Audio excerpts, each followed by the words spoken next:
सभी संत ब्राह्मण तपस्वी जन साधक उपासक ऋषिगण मुनिगण एवं भगवान शिव की अविरल कथा को श्रवण करते सभी श्रोता भाई बहन,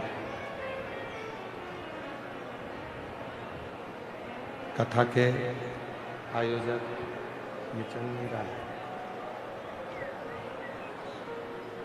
कथा के आयोजक श्री संकट मोचन हनुमान जी महाराज एवं श्री संकट मोचन हनुमान मंदिर के महंत श्री बाबूगिरी जी महाराज, जो इस दिव्य कथा को भीलवाड़ा नगर में लेकर आए हैं। एक बार उनके लिए जोरदार ताली बजाकर उनका स्वागत वंदन अभिनंदन। और प्रबल प्रयास इस कथा को भीलवाड़ा की पवित्र भूमि पर, भीलवाड़ा की पवित्र धरा पर लेकर आए। साथ में कदम से कदम मिलाकर जिन्होंने इस पवित्र कथा को संजोया, क्षेत्रीय विधायक श्री, और कदम से कदम मिलाकर ये पवित्र कथा की व्यवस्था में तत्पर रहे।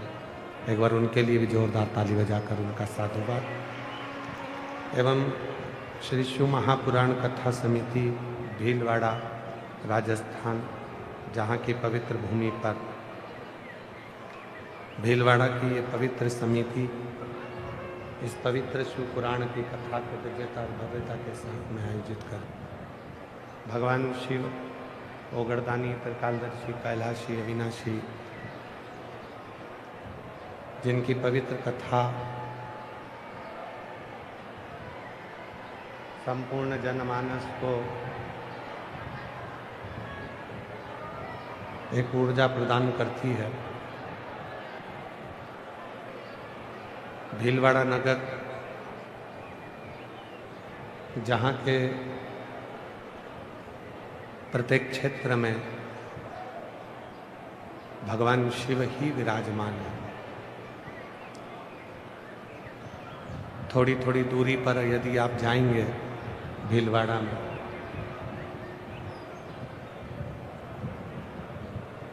कहीं 30 किलोमीटर कहीं 40 किलोमीटर पर भगवान शिव के ऐसे प्राचीन दिव्य स्थल है, जहाँ स्वयं भगवान शंकर नित्य अपने भक्तों का कल्याण करने के लिए विराजमान है। और शिव भक्ति हमारे मुक्ति के पथ को निश्चित करती है। और जिस दिन हमारी चित्त वृत्ति में, हमारे मन में शिव आकर विराजमान हो जाते हैं,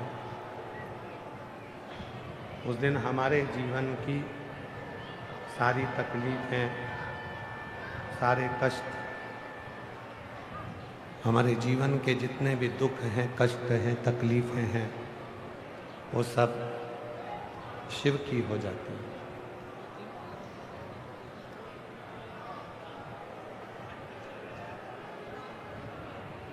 एक लोटा जल लेकर जब हम शिव जी के मंदिर जाते हैं, घर से जल भरकर, पानी भरकर,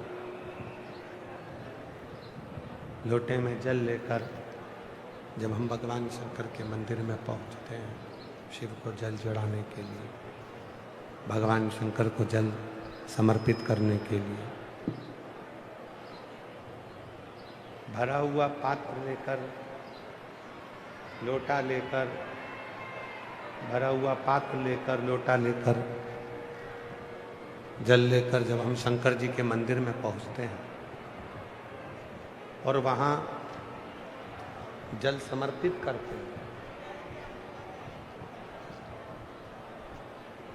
आपका पात्र आप वापिस लेकर आते हैं। कभी विचार करिएगा कि घर से गए तो लोटा भरकर जल लेकर गए, वापिस आए 2-4 बूंद उसमें शिव जी का चढ़ा हुआ जल लेकर आए, थोड़ा सा जल शिव जी का चढ़ा हुआ लेकर आए। जीवन का जितना भार था, जो हमारे भीतर भरा हुआ था, आसक्ति हो, अहम हो, तृष्णा हो, मोह हो, जो भी हमारे जिंदगी में हमारे भीतर भरा हुआ है, वो सब हमने ले जाकर शिव के ऊपर चढ़ा दिया और उनके चरणों का 2 बूंद, एक श्रद्धा, एक विश्वास, ये दोनों चीज लेकर अपने घर की ओर आ गए, अपने घर पर।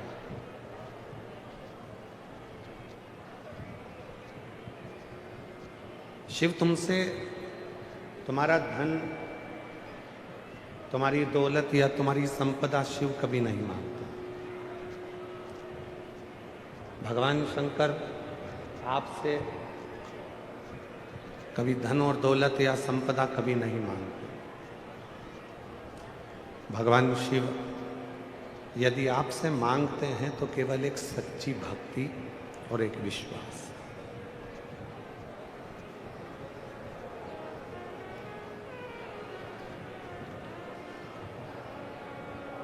जिसकी जिंदगी में श्रद्धा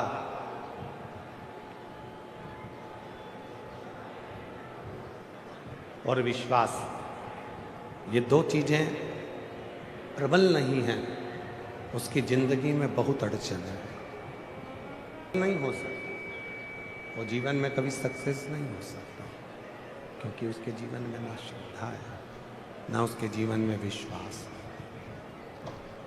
एक श्रद्धा, एक विश्वास,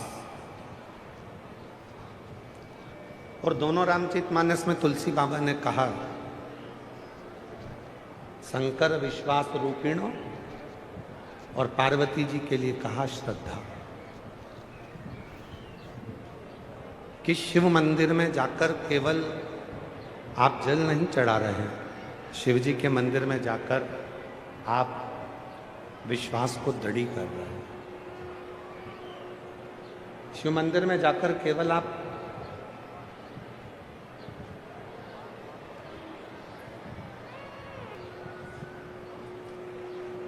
शिव को, हम केवल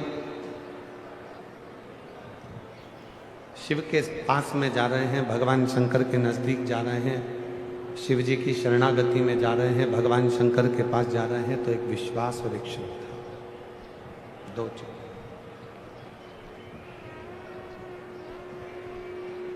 एक विश्वास में और दूसरे नंबर पर है श्रद्धा। कितनी दृढ़ है, कितनी प्रबल है आपके भीतर, यह आपके ऊपर निर्भर करता है।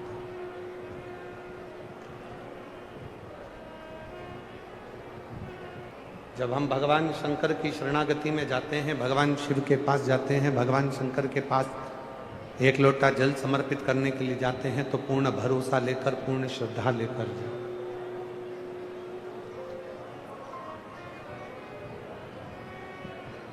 कितने तरह के रोगी संसार में हैं, किसी के पाँव में तकलीफ है, किसी के पीठ में तकलीफ है, किसी के श्रवण में तकलीफ है, किसी की नासिका में तकलीफ है, किसी के नेत्रों में तकलीफ है, किसी के दंत में तकलीफ है, किसी के मुख में तकलीफ है। कितने?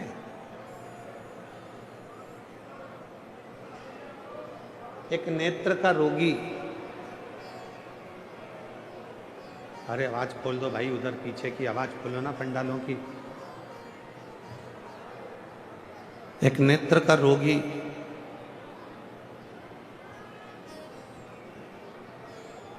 जब डॉक्टर के पास में जाता है, डॉक्टर साहब के पास जाता है, तो वो नेत्र का रोगी डॉक्टर के पास जाकर कहता है, डॉक्टर साहब मेरी आंखों से दिख नहीं रहा, तकलीफ है मेरे नेत्र। डॉक्टर उसकी आंख का इलाज प्रारंभ करता है, देखता है, क्या तकलीफ है। फिर उसको समझ में आता है कि पहले दवा देकर देख लिया, दवा से आराम नहीं लगा। फिर उसने देखा कि इसको पास का नहीं दिखता, तो पास का उसने चश्मा लगा दिया। उसने पास का चश्मा लगा दिया। फिर देखा कोई मरीज आया और उस मरीज ने कहा डॉक्टर साहब मुझे दूर का नहीं दिखता, उसको दूर का चश्मा लगा दिया।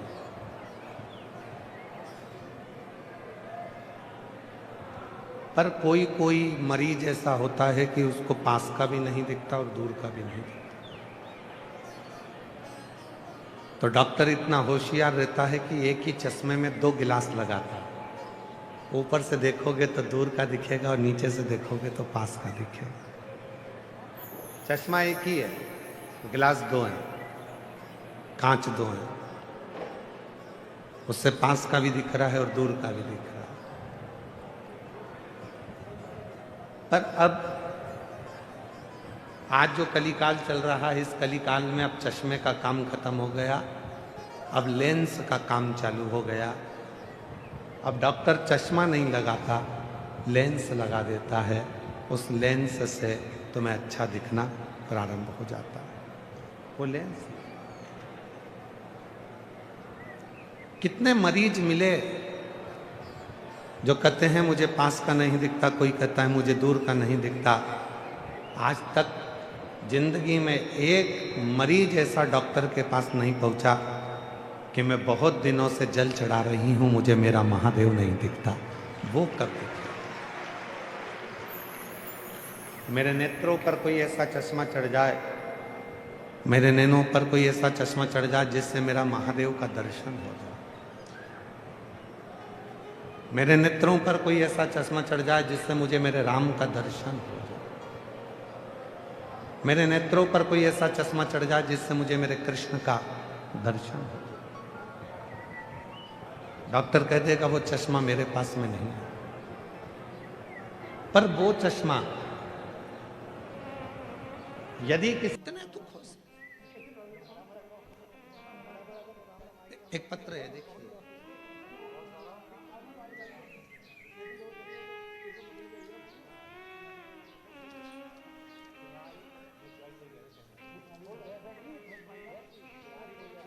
रुक्मणी पटेल, शिव नारायण पटेल, ग्राम रामपुर, जिला कोरबा,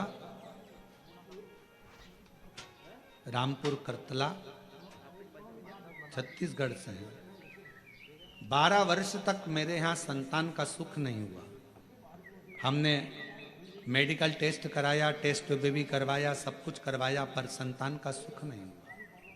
तब किसी ने कहा कि सफेद आंकड़े की जड़ का प्रयोग करो और भगवान शंकर का पशुपति व्रत करो, टीवी पर कथा आती है वो सुनो। हमने सब कुछ किया। फिर बाद में जब संतान का सुख नहीं आया तो फिर वापस व्रत किया और कोकड़ी में आपकी कथा थी वो श्रवण करी। बाबा की ऐसी कृपा हुई गुरुदेव, मेरे बाबा ने 12 साल के बाद मुझे संतान दी। मैं बाबा को प्रणाम करती हूँ।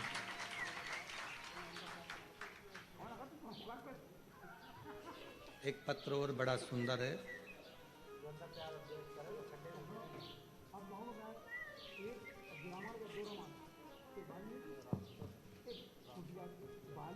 एक रुद्राक्ष के जल की क्या महत्वता है इस पत्र में देखिए।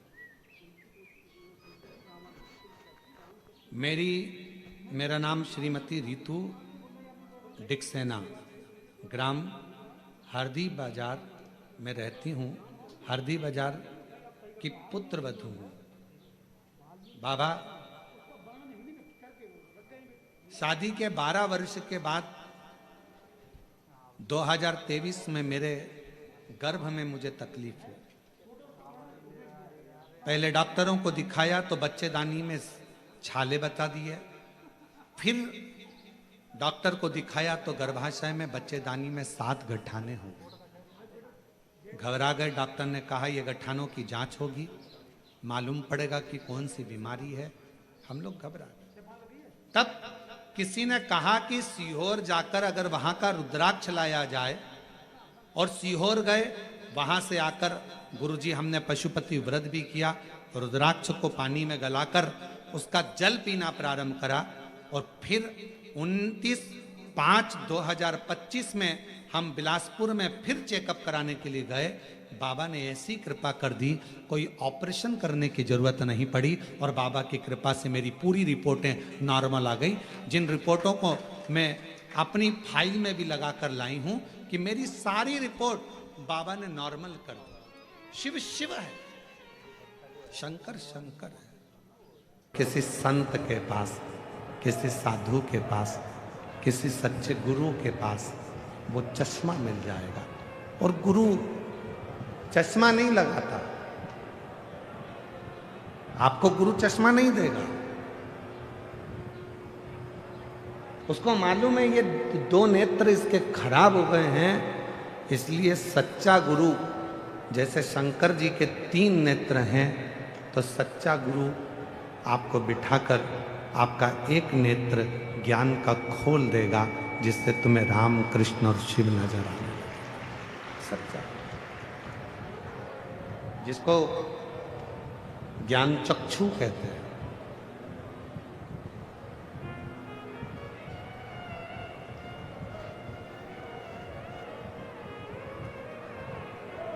एक ऐसा नेत्र जिसमें सब में समता दिखेगी आपको, एक ऐसा नेत्र जिसमें कोई ऊपर नीचे नजर नहीं आएगा। ब्रह्मा जी के 4 हाथ का दर्शन आप लोग करते हो,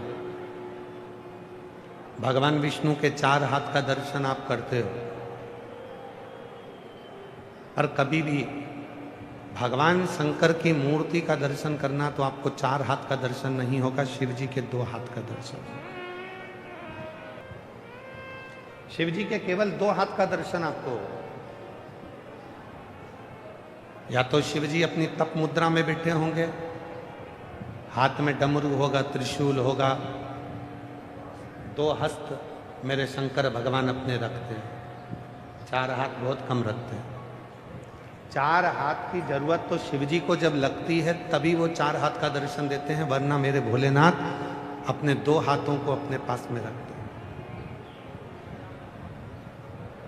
शिव 2 हाथ के, ब्रह्मा जी के 4 हाथ, भगवान विष्णु भी 4 हाथ में दर्शन देते हैं, पर मेरे शिव 2 हाथ में दर्शन देते हैं।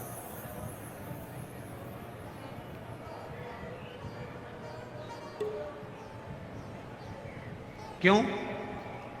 किसी ने पूछा कि भगवान शंकर अपने 2 हाथ क्यों रखते हैं, तो शिव जी से माँ पार्वती जी ने भी कहा कि ब्रह्मा जी तो 4 हाथ रखते हैं, भगवान विष्णु 4 हाथ रखते हैं, सब देवता 4 हाथ रखते हैं, आप 2 हाथ रखते हो, क्यों? तो शिव जी ने कहा, मैंने अपने 2 हाथों से एक संपन्न व्यक्ति को पकड़ रखा है और एक प्रपन्न व्यक्ति को पकड़ कर रखा है,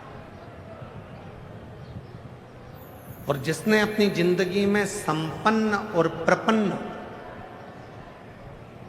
इन दोनों को पकड़ कर रखा है, उसी ने अपनी जिंदगी को प्रसन्नता में जिंदगी को जीना प्रारंभ किया। पर आज की जो स्थिति है, आज का जो समय है, आज की जो स्थिति है, आज का जो समय है, ये बड़ा विचित्र समय है। आज के समय में व्यक्ति प्रपन्न व्यक्ति को कम पकड़ता है और संपन्न व्यक्ति को ज्यादा पकड़ता है। थोड़ा सा पैसे वाला कोई तुम्हारा रिश्तेदार होगा तो तुम तुरंत उसका गुणगान गाना प्रारंभ कर दोगे। अरे वो जयपुर में वो रहता है ना, जिसका सोने चांदी का काम है, इतना बड़ा काम है, वो हमारा मौसी का छोरा है, वो वहां का जो वो है ना मंत्री, वो हमारे काका जी का लड़का है।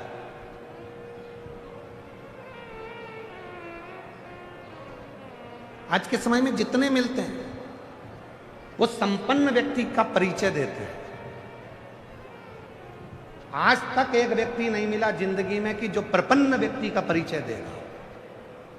गरीब का परिचय दे रहा हूं, जिसके पास धन नहीं है उसका परिचय दे रहा हूं, जिसके पास संपदा नहीं है उसका परिचय दे रहा हूं, जिसके पास दौलत नहीं है उसका परिचय दे रहा हूं, जो सब्जी का ठेला लगा रहा है उसका परिचय दे रहा हूं, जो पान की दुकान लगा रहा है उसका परिचय दे रहा हूं, जो कबाड़े का काम कर रहा है उसका परिचय दे रहा हूं, जो रोड पे बैठकर थोड़ा सा कपड़े का व्यापार कर रहा है उसका परिचय दे रहा हूं। ये दुनिया संपन्न व्यक्ति का परिचय देती है पर प्रपन्न व्यक्ति का परिचय नहीं देती। और मेरे शंकर भगवान एक ऐसे मेरे देव अधिदेव महादेव हैं जो संपन्न को भी पकड़ते हैं और प्रपन्न को भी पकड़ते हैं और बीच में आनंद।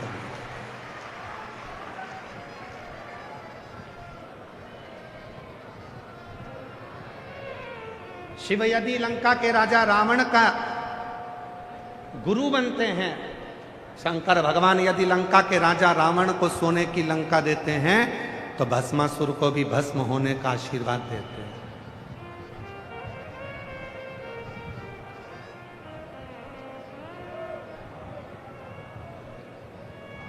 शिव यदि चोर को कुबेर पद प्रदान करते हैं तो कड़प्प की नेत्र की ज्योति भी प्रदान करते हैं, वो शिव है। और प्रपन्न दोनों ही बराबर, दोनों संपन्न भी बराबर हैं और प्रपन्न भी बराबर है।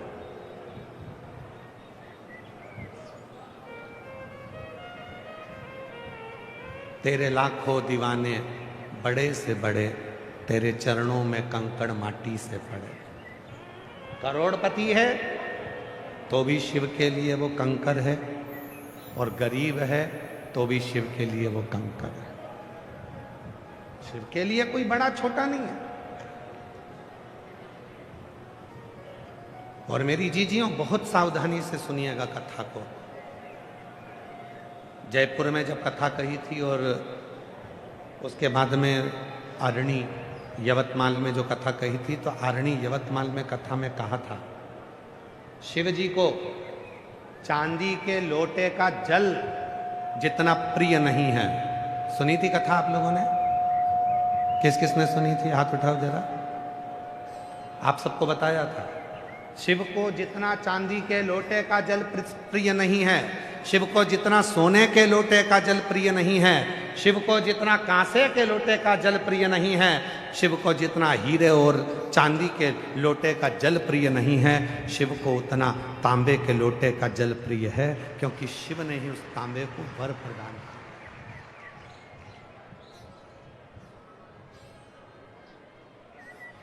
और कोई तुमसे कह दे, कोई तुमसे आकर कह दे कि शंकर जी को चांदी का लोटे का जल ही प्रिय है, तो समझ लेना पक्का मूर्ख बना रहा। चांदी का लोटा इसको चाहिए इसलिए कह रहा है, शंकर को नहीं चाहिए। शंकर तो तुम्हारा लोटा कभी देखता ही नहीं है। शिव तो ये देखता है। लोटा का मतलब जानते हो आप लोग? जम के बोलो जरा, जम के तो बोलो। लोटा का मतलब जानते हो क्या? कलश। लोटा का मतलब होता है, हम कहते हैं सारी समस्या का हल एक लोटा जल। हमने ये नहीं कहा कि एक कलश जल, हमने लोटा जल। लोटा मतलब जिसके दरवाजे पर तुम जो लेकर जा रही हो वही लोटा कर वापिस दे दे, तो समझ लो कि लोटा लेकर गई थी और लोटा भर कर लेकर।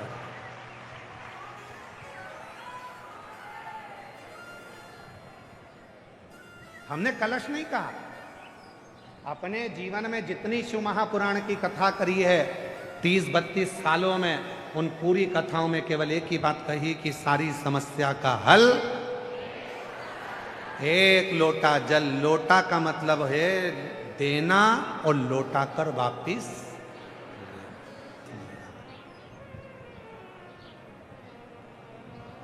चांदी प्रिय नहीं, सोना प्रिय नहीं, हीरा प्रिय नहीं, तुम्हारा करोड़ों का धन प्रिय नहीं।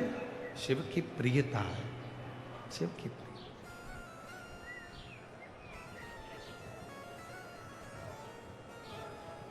जरूरी है।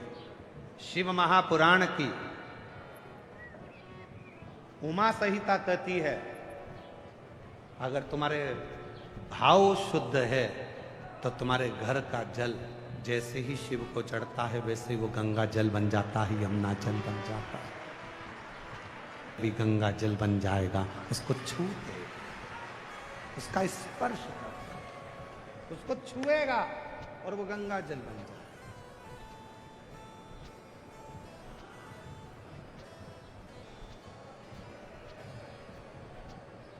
भविष्य पुराण में लिखा है चरण किसके छूना चाहिए। भविष्य पुराण में लिखा है कि चरण किसके छूना चाहिए कलिकाल में। तो भविष्य पुराण में लिखा कि चरण उसके छूना जिसके आचरण अच्छे हों, और जिसके आचरण अच्छे ना हो वो कितनी भी ऊंची गादी पर क्यों ना बैठा, उसके चरण छूने की जरूरत नहीं है। फिर अपने माता पिता और अपने पति के चरण छू। आचरण की श्रेष्ठता है तो चरण भी छू। चरण छूने का मतलब मालूम है आप लोगों को?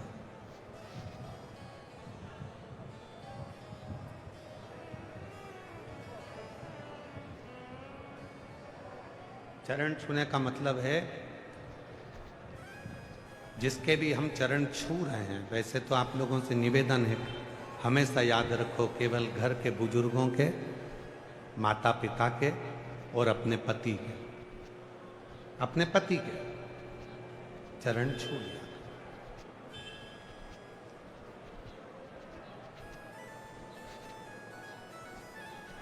और हमारा पतियों से भी निवेदन है।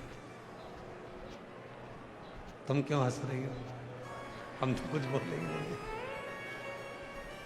मेरा पतियों से भी निवेदन, कभी बन सके हम ये नहीं करें कि तुम अपनी पत्नी के चरण छुओ, पर इतना सा निवेदन है इसका दिल छूने का प्रयास जरूर करना। ये मेरी जितनी जीजियां हैं ना, ये मेरी जितनी बहनें हैं, ओ मेरे जीजा, ये मेरी जितनी जीजियां हैं ना, इनका दिल बड़ा साफ। तुम भले चरण मत छुओ पर इनका दिल जरूर छुओ, इनका हृदय जरूर, कि इसके भी मन में थोड़ी चोट पहुंचती होगी, इसके भी दिल में कुछ ना कुछ तो होगा। कभी तो एकांत में बैठकर उससे पूछा करो कि तू उदास क्यों रहती है, तू चुप क्यों रहती है, क्या बुरा लग गया तुझको, क्या तकलीफ है तुझको। कभी तो दिल छूने का प्रयास करो। और ये कथा सियोर वाला महाराज अपने मन से नहीं कर रहा, ये कथा शिव महापुराण से कह रहा। चंचुला देवी एकदम चुप होकर बैठी थी, मौन होकर बैठी थी। तो पार्वती जी ने जाकर पूछा था कि मेरे पति को ये पसंद नहीं कि तुम चुप रहो।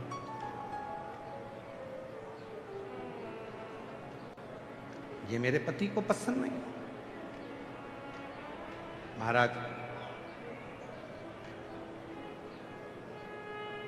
जाकर भगोने जैसा मुंह बनाकर घर में बैठी रहो तो ये किसको पसंद आए?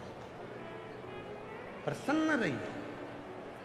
तुम्हारे चेहरे पर जितनी प्रसन्नता होगी, हम तो यहां तक कहते हैं कि तुम्हारे ऊपर कितना भी कर्जा हो जाए, सारी बैंकों का लोन तुम्हारे ऊपर हो जाए, तुम्हारी जमीन जायदाद भी अगर गिरवे में है और तुम्हारा सोना भी गिरवे में है, तो भी तुम्हारे चेहरे की प्रसन्नता खत्म नहीं होना चाहिए। मुस्कुराकर चलो, एक दिन कर्जा अपने आप चुकेगा। मुस्कुराकर तो चलो, चेहरा तो खुश रखो। अगर रोज रोते रहोगे रोते रहोगे रोते रहोगे रोते रहोगे तो रोने से कोई काम नहीं चलेगा। प्रसन्न रहो। दुख है, प्रसन्न होगा। बड़ी बीमारी आ गई, कोई रोग आ गया, कोई तकलीफ आ गई, मिटेगा। थोड़ा खुश तो रहो, प्रसन्न तो रहो। एक पत्र है, उस पत्र में एक बहन ने पत्र में कितनी जोरदार बात लिखी, जरा पढ़िएगा।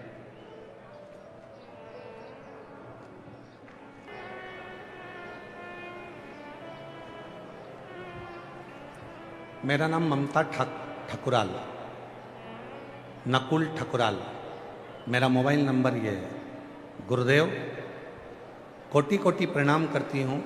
एक लोटा जल का क्या गुणगान करूँ। मेरी जेठ की बेटी को ब्लड कैंसर हो गया। जयपुर के महात्मा गांधी अस्पताल में इलाज चल रहा था। कैंसर लास्ट स्टेज पर था और 13 दिन से वेंटिलेटर पर डॉक्टरों ने डाल दिया था। डॉक्टरों ने कह दिया था घर ले जाओ। पत्र एलईडी पर चल रहा है, आप लोग पढ़ सकते हैं। नहीं चल रहा। एलईडी वालों से निवेदन है, बार बार नहीं कहना पड़े, आप लोग इसको टच करो ना, जिससे ये पत्र वहां चले। रोज रोज एक ही बात थोड़ी ना कहेंगे हम।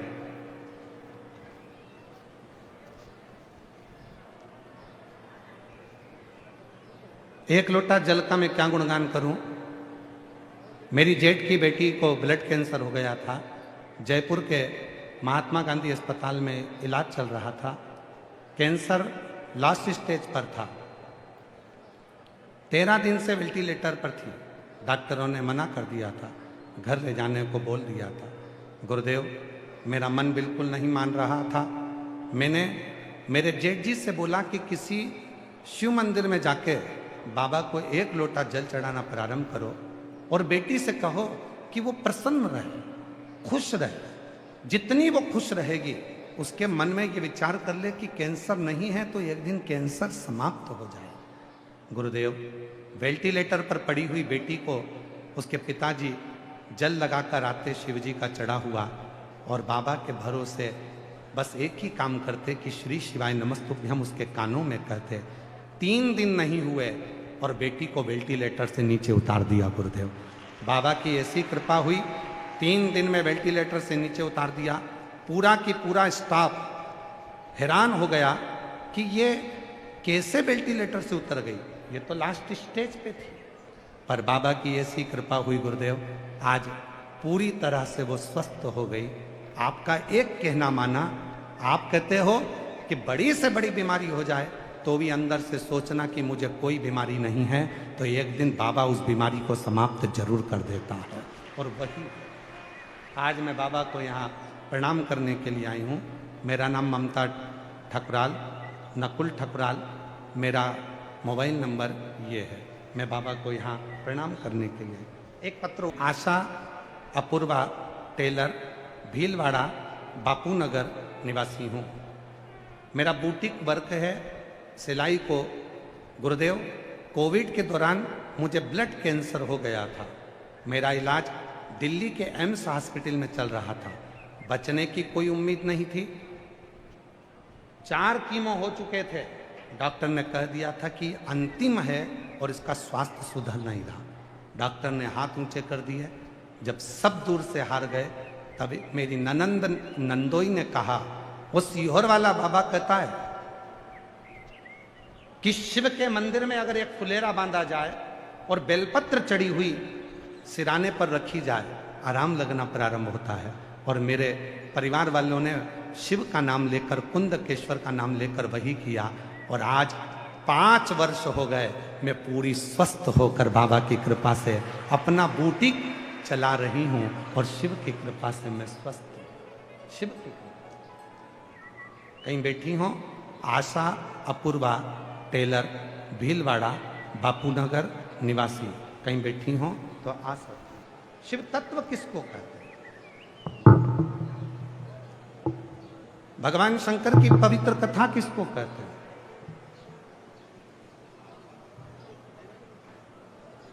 शिव की मूलता किसको कहते हैं? एक आपका विश्वास, एक आपकी दृढ़ता, एक आपका भरोसा शिव के प्रति, शिव के प्रति। और जब तक विश्वास पूर्ण नहीं होगा, तब तक शिव नहीं मिल सकता। जब तक विश्वास पूर्ण नहीं है, तब तक शिव नहीं मिलेगा। शिव को पाने का सबसे सुंदर तरीका है आपका भरोसा। विश्वास पर, भरोसे पर, दृढ़ता पर जीता जा सकता। मुस्कुराओ। दुख आ गया, तकलीफ आ गई, कष्ट आ गया, कर्जा बढ़ गया, टेंशन बढ़ गया, तो भी अपने चेहरे की मुस्कुराहट को समाप्त मत होने दो। तब भी अपने चेहरे की मुस्कुराहट को समाप्त मत होने दो। मुस्कुराओ। आ गया आ गया। हमें कोटा के एक सुमित उनके लड़के का नाम है और हरि कृष्ण उनके पिता का नाम, चौहान है वो। उन दोनों का स्मरण आता है। कोटा के जब शर्मा जी कथा कराए तब उस समय पर हमारा वहाँ जाना हुआ, तो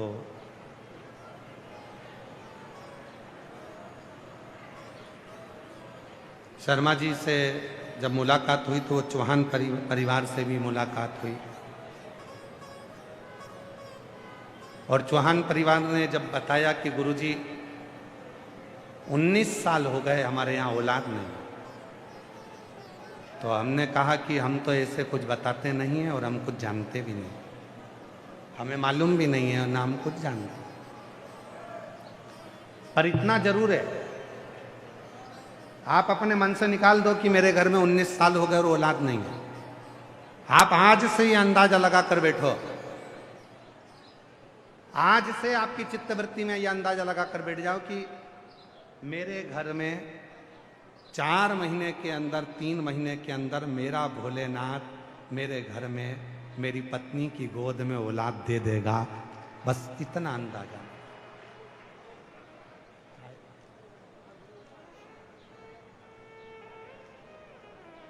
उनका एड्रेस तो हमको स्मरण में नहीं है, बस नाम का स्मरण है, सुमित चौहान, और उनके पिताजी का नाम हरिकृष्ण। तो कुछ महीने के बाद में जब वो सीहोर आए, मिले, हम शर्मा जी की कथा में मिले थे गुरुजी। बाबा की कृपा से गर्भ ठहर गया और बेटी ने जन्म लिया, बेटी आई।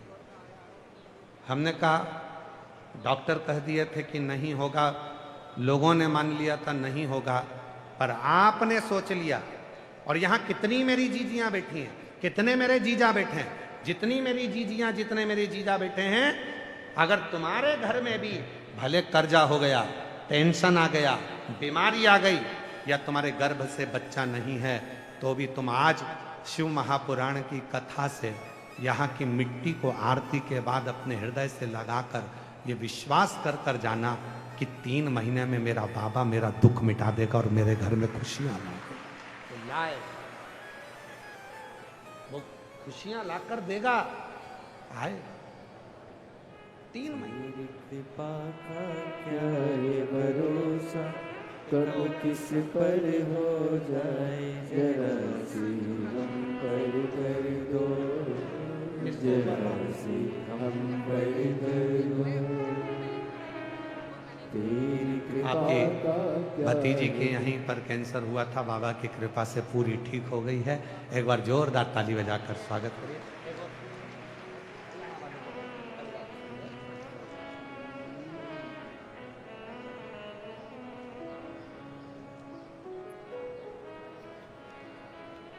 तेरी कृपा का क्या है भरोसा, कब किस पर हो जाए, जरा सी हम पर कर दो, जरा सी हम पर कर दो। जिस पर भी हो गई तेरी कृपा करुणा, वो भव पार हुआ,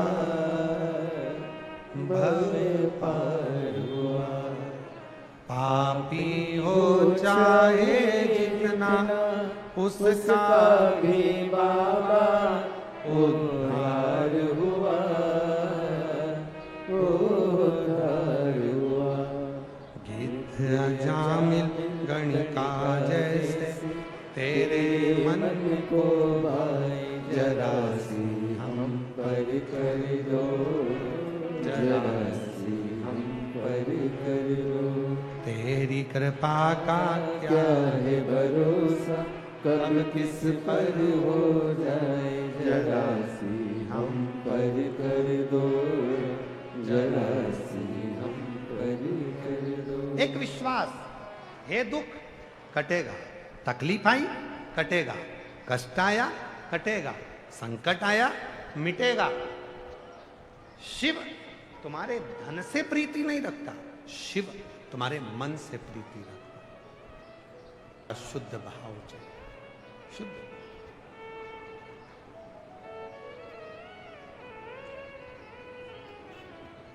संपदा से शिव कभी प्रसन्न नहीं होने वाले।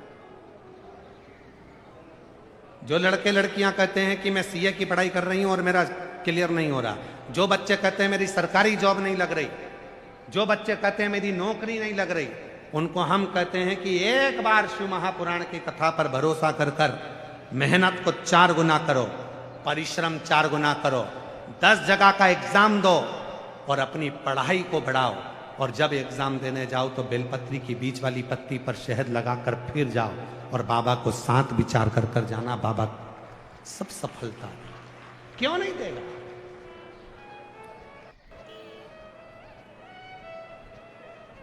एक नीमच से कोई महिला आई है, एक पत्र है उसका, नीमच से आई है महाराज।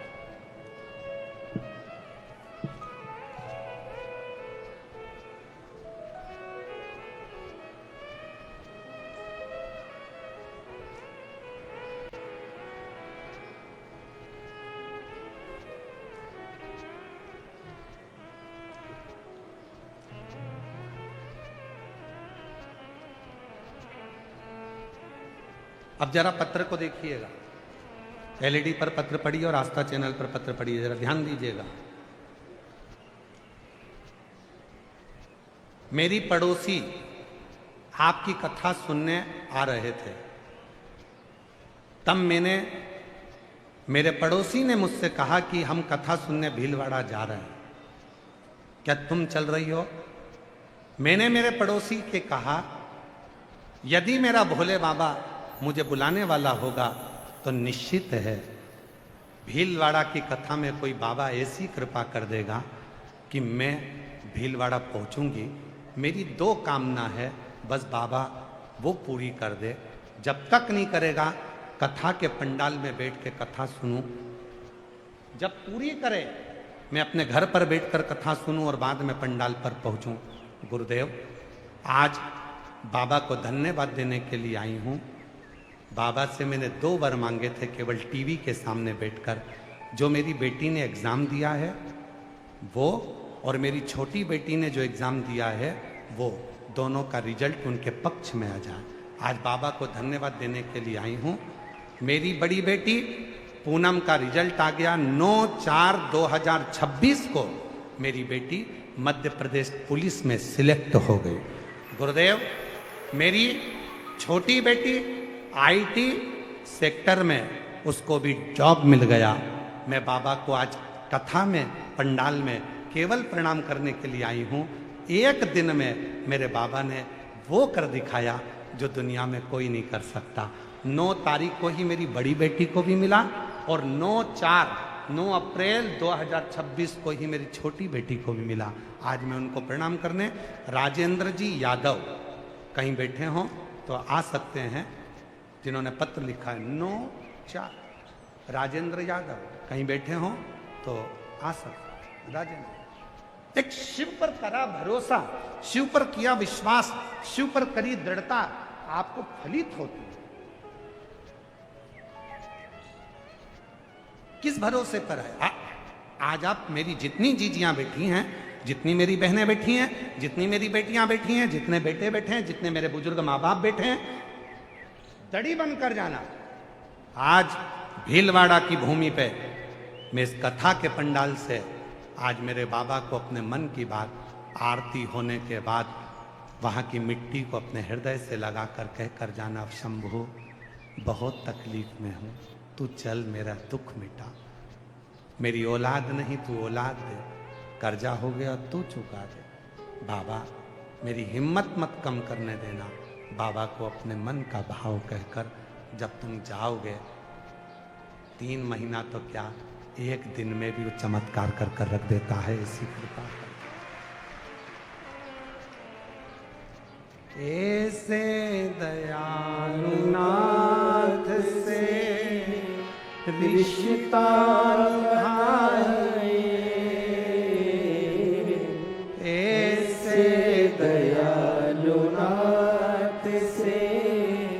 रिश्ता बनाइए, मिलता रहेगा आपको जो कुछ भी चाहिए, मिलता रहेगा आपको जो कुछ भी चाहिए। ऐसा करिश्मा होगा जो हुआ कभी नहीं, ऐसा करिश्मा होगा जो हुआ कभी नहीं। मांगा है भोलेनाथ से वरदान एक ही, तेरी कृपा बनी रहे जब तक है जिंदगी, तेरी दया बनी रहे जब तक है जिंदगी। मांगा है भोलेनाथ से वरदान एक ही। उससे प्रार्थना तो करो, उससे निवेदन तो करो, उससे विनती तो करो। हम विश्वास को दृढ़ बनाकर जाए, भरोसे को दृढ़ बनाकर जाए। हम फिर निवेदन करेंगे, शिव महापुराण की कथा में तुम भीड़ बढ़ाने के लिए बिल्कुल मत आओ, क्योंकि भीड़ की जरूरत नहीं है, शिव को भाव की जरूरत है। अगर भाव बढ़ाने के लिए आना हो तो शिव पुराण, जिसको भीड़ की जरूरत है वहां जाओ, जहां भीड़ की जरूरत पड़े वहां भीड़ बढ़ाओ, पर शिव पुराण की कथा में आए हो तो भाव लेकर। और आज ये कथा का पंडाल कर रहा है, 1 2 3 4 5 6 और एक पंडाल और नया लगा दिया। 7 पंडाल में बैठे हुए भक्त का ये भाव कर रहा है। 42 डिग्री टेम्परेचर है आज का भीलवाड़ा का, और आपकी भीड़ बता रही है कि शिव के प्रति आपका भाव कितना है। आप सबके घर में पंखे लगे हैं, आप सबके घर में कूलर लगे हैं, आप सबके घर में एसी लगे हैं, आप सबके घर में ठंडाई है, आप सबके घर में सोफे लगे हैं, आप सबके घर में पलंग लगे हैं, आप सबके घर में टीवियां हैं, आप सबके घर में सारी सुविधा है। चाहते तो घर में रहकर तुम टीवी के सामने बैठकर, एसी में बैठकर, कूलर में बैठकर, पंखे में बैठकर कथा सुनते रहते। पर तुम्हें मालूम है कि मेरे बाप के पास जाऊंगी तो मेरा बाप बिना दिए भेजेगा नहीं, इसलिए 42 डिग्री टेम्परेचर में भी तुम शिव के पास है। 42 डिग्री टेम्परेचर में भी तुम भगवान शंकर के पास आए हो, अपने दिल की बात कहने के लिए, अपने मन की बात करने के लिए। और याद रखना, गर्मी की छुट्टी में तो बेटियां अपने पापा के पास हमेशा जाती हैं, पर जब अचानक बेटी जब बाप के पास जाती है तो पापा को भी चिंता लगती है कि बेटा तू आज अचानक कैसे आ गई, तू तो कभी एसी में से बाहर नहीं निकलती थी, तू तो कभी कूलर में से बाहर नहीं निकलती थी, आज तू कथा के पंडाल में कैसे बैठ गई। मतलब पापा को भी चिंता हो जाती है कि मेरी बेटी अचानक आई है, मतलब कुछ चाहिए इसको, खाली नहीं भेजूंगा, इसकी झोली भर कर भेजूंगा। ये पिता भी जानता है। छुट्टी में आती तो चल जाता, हर बेटी छुट्टी में आती है, गर्मी की छुट्टी में हर बेटी आती है, पर अचानक अगर बेटी आ जाए तो बाप को भी सोचना पड़ता है कि मेरी बेटी को कुछ तकलीफ आई है, कुछ कहने आई है, कुछ बोलने आई है। और धन्य है भीलवाड़ा के भक्त। मैं भीलवाड़ा की एक एक माताओं को, और हम जिस जगह पर ठहरे हैं, बाहेती परिवार के जिस प्रांगण में हम रुके हैं, बाहेती परिवार के उस प्रांगण से जहाँ से हम रुके हैं, हम जब वहाँ से चलते हैं और यहाँ तक जहाँ तक हम आते हैं, उस पूरे मार्ग में हमने देखा जगह जगह पर भीलवाड़ा के भक्तों ने अपने घर के बाहर पानी के कैन रख रखे हैं, लोटे रख रखे हैं, गिलास रख रखे हैं। उनको मैं प्रणाम करता हूँ। भीलवाड़ा के ऐसे श्रोताओं को, भीलवाड़ा में निवास करने वाले ऐसे भक्तों को, भीलवाड़ा की पवित्र धरा पर रहने वाले भीलवाड़ा के निवासियों को, जिन्होंने अपने घर के दरवाजे पर पानी के कैंपर भरकर रख दिए, पानी के जार भरकर रख दिए, हाथ जोड़ जोड़ कर लोगों से कह रहे हैं सब पानी पियो ना, सब जल पियो ना, सब पानी ले ना, हाथ जोड़ जोड़ कर कर रहे हैं। मेरा उन सब के चरणों में नमन करता हूँ। भीलवाड़ा जैसा प्यार शायद कहीं देखने को मिले जो तुमने प्यार दिया। धन्यता है आपकी, साधुता है आप, सब पानी पियो ना, सब जल लो ना, लोटा लेकर खड़े, जल लेकर खड़े, भैया पानी पियो, माँ थोड़ा जल पी लो, थोड़ा जल ले लो, थोड़ा जल ले लो, जल आप हाथ जोड़कर भाव से पिला रहे। ये आपकी श्रद्धा है, ये आपका विश्वास। भूखे को भोजन, प्यासे को पानी और जय बाबा बर्फानी, बस शिव की यही निशानी है। मेरे शंकर की निशानी यही है कि भूखे को भोजन और प्यासे को पानी और जय बाबा बर्फानी। इसलिए शिव महापुराण की कथा में, हर कथा में आप देखते होंगे हजारों लाखों लोग केवल कोई टॉफी बांटे, कोई बिस्कुट बांटते, कोई खाने का बांटे, कुछ कोई बांटे, कोई रात्रि को आ रहा है, आधी रात को। मैं भीलवाड़ा वालों से कहूंगा रात के समय आकर देखना कभी इस पंडालों का नजारा, आप कुंभ भूल जाओगे कि हमारे भीलवाड़ा में भी कुंभ भरा है, ऐसा नजारा कभी देखने को नहीं मिलेगा। रात को आओ, मेरी जीजियां बैठती हैं, भजन गाती हैं, श्री शिवाय नमस्तुभ्यम, कोई भजन में डूबी, कोई नाच रही, किसी को मतलब नहीं। शादी में तो दुनिया को नाचते हुए देखोगे, पर यहाँ कोई देखने वाला नहीं है, स्टेज पर कोई महाराज नहीं है, कोई देखने वाला नहीं है। वो अपनी मस्ती में नाच रही है, वो अपनी मस्ती में आनंद ले रहे हैं, वो अपनी मस्ती में कूद रहे हैं। नवयुवक बेटे, इस भीलवाड़ा के नवयुवक लड़के ढोलक बजाकर, मंजीरा बजाकर नाच रहे। इस भीलवाड़ा की नवयुवक बेटियां अलमस्त होकर यहाँ की सोशल मीडिया में अपनी अपनी वीडियो डाल रही हैं, यूट्यूब पर, इंस्टाग्राम पर। ये मेरा भीलवाड़ा है जहां शिव का कुंभ भराया है। इसको कहते हैं भीलवाड़ा। आओ पधारो महाराज, इसको प्रेम दीजिए, प्रेम भीतर से निकाल दो। मेरे पास में ये नहीं है, भीतर से निकाल दो कि मुझे ये नहीं मिला, शिव देगा, शिव। और खाली ना जाता कोई दर से तुम्हारे, खाली न जाता कोई दर से तुम्हारे। एक पत्र है, अच्छा है। मैं भी खड़ी हो नदी बाहे पसारे, अपने हृदय से लगा लो गिरा जा रहा हो, उठा लो भोले अपने दर से, अब तो न डालो गिरी जा रही हो, उठा लो।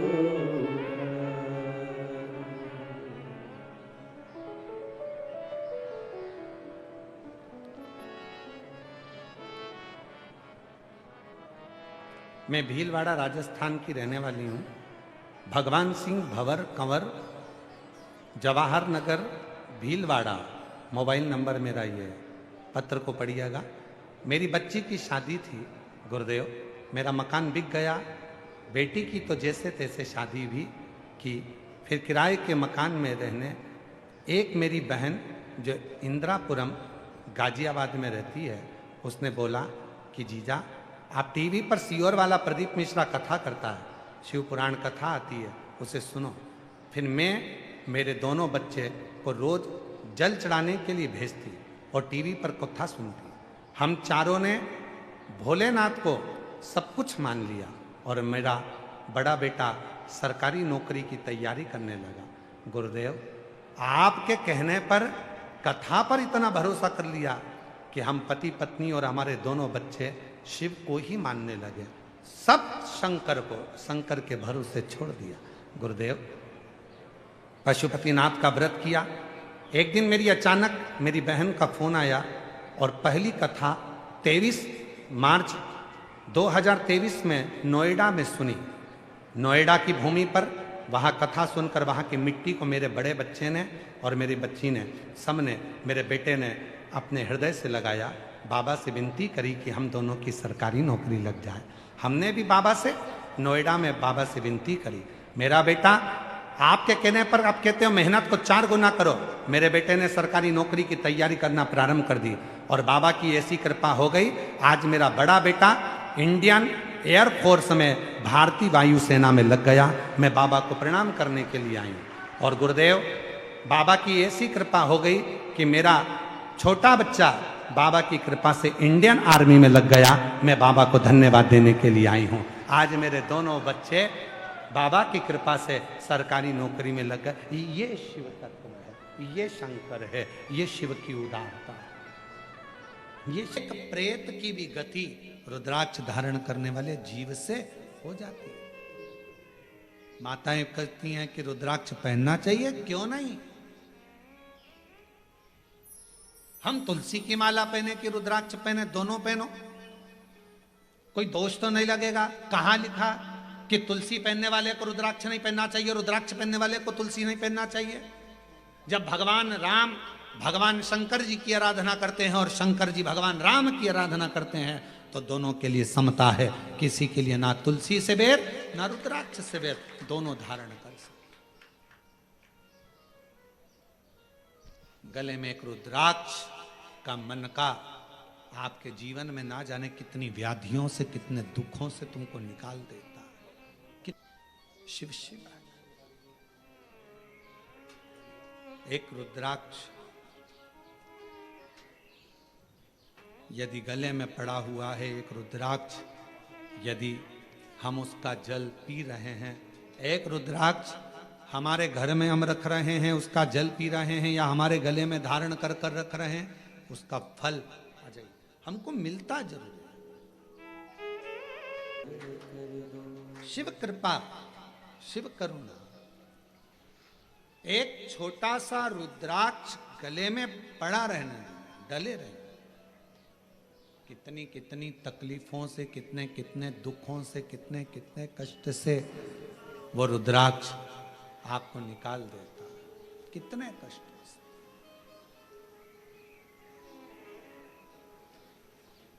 शिव महापुराण की कथा करेंगे। शंकर भगवान की भक्ति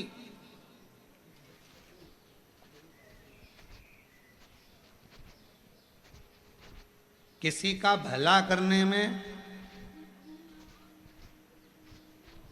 और भगवान शंकर का भजन करने में धन मूल नहीं, मन मूल है। मन, आप कितना भजन करते हो, धन से भगवान कभी प्रसन्न नहीं हो सकता।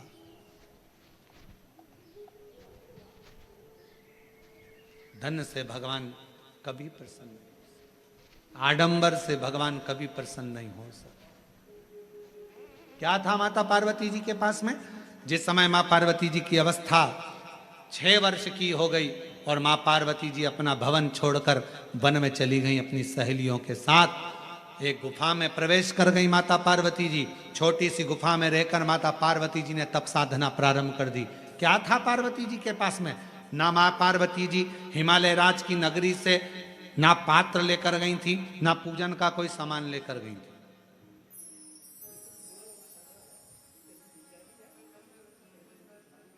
कोई वस्तु माता पार्वती जी लेकर नहीं गई। अपने पिता के घर से गई तो खाली हाथ गई। अपनी सहेलियों के साथ, सखियों के साथ गुफा में बैठकर भगवान का तप करने बैठ गई। जब पार्वती जी ने देखा कि मैंने हजारों समय निकाल दिया, वर्ष निकाल दिया, शिव जी प्रसन्न नहीं होते, शंकर भगवान सामने आते ही नहीं। और आपको पहले भी कथा में कहा, तप से भगवान को प्रसन्न करना कोई साधु, कोई सन्यासी, कोई तपस्वी, कोई साधक, कोई उपासक तप से भगवान को प्रसन्न कर सकता है। योग से, साधना से भगवान को कोई तपस्वी साधक प्रसन्न कर सकता है। आप और हम तो कलयुग में रहने वाले हैं। आप तप करते हो क्या? आप करते हो तो बात दूसरी, हमसे तो नहीं बन पाता। हमसे तो केवल एक ही काम बनता है, सारी समस्या का हल। जय साधना में बैठते हो? नहीं साहब, हम तो एक ही काम करते हैं, जय सुबह से लेकर शाम तक जितना समय मिलता है, श्री शिवा नमस्तु। क्या खाना छोड़ दिया? आप क्या फलार करते हो? तो हम जहाँ रुके हुए हैं वहाँ आकर हमारी जीजियों से पूछना, जो प्रसाद बनाती हैं उनसे पूछना क्या व्रत रखते हैं? नहीं, भोजन करते 2 रोटी सुबह, शाम को 1.5 रोटी, इससे ज़्यादा नहीं। भजन का बल स्मरण, अपनी भक्ति।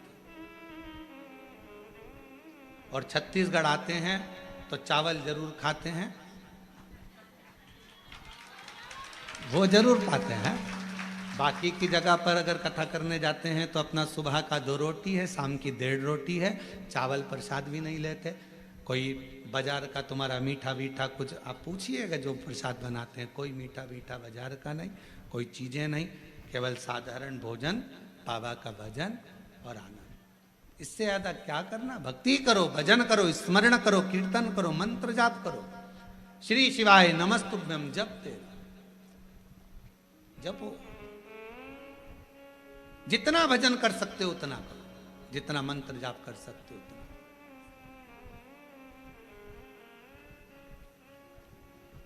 और हम तो शर्मा जी आपसे भी कहेंगे, हमारा जो प्रसाद बनता है उसमें थोड़ा प्रसाद कभी योग बन जाए तो पाना, शंकर जी की प्रसादी कभी योग बने तो जरूर लीजिए प्रसाद का भाव। और बनाने वाला भी कौन होता है? माताएं तो रोटी सेकती हैं और हमारे पंडित जी सब्जी से बनाते हैं, या आशीष भैया सब्जी बना देते हैं। जो भाजी अपने बच्चे लोग बनावे, पा लिया आनंद। शिव तत्व की प्राप्ति हो। ना हमसे तप बनता, और हमें भरोसा है आपसे भी नहीं बनेगा। आपसे कोई कहते पेड़ के नीचे बैठी रहे, सिर पे पल्लू लेके बैठी 4 घंटे, तो बनेगा? घर छोड़ सकते हो? नहीं। नदी पर जाकर बैठ सकते हो? थोड़ा सा नदी में पानी बड़ा बारिश में तो पीछे खसक जाओगे, तुरंत नहीं बन सकता। ना हमसे तप बन रहा है, ना साधना बन रही है, ना हमसे कोई ऐसा व्रत बन रहा है। पहले के व्रत आज के व्रत में अंतर है। आज के व्रत में तो पेट भरकर फराल कर लो, फिर भूख लग जाती है, फिर सेव फल खा लिया, केला खा लिया, पपीता खा लिया, रात्रि के फिर फलहार की तैयारी, फिर वो खाने के बाद फिर दूध पीने की तैयारी, फिर आधी रात को फिर पति को नींद नहीं आ रही, पति बोले तेरा व्रत है, हाँ आज एकादशी है। पति ने मन में सोचा 11 बार खा लेती एकादशी पूरी हो जाती, क्यों ना खा।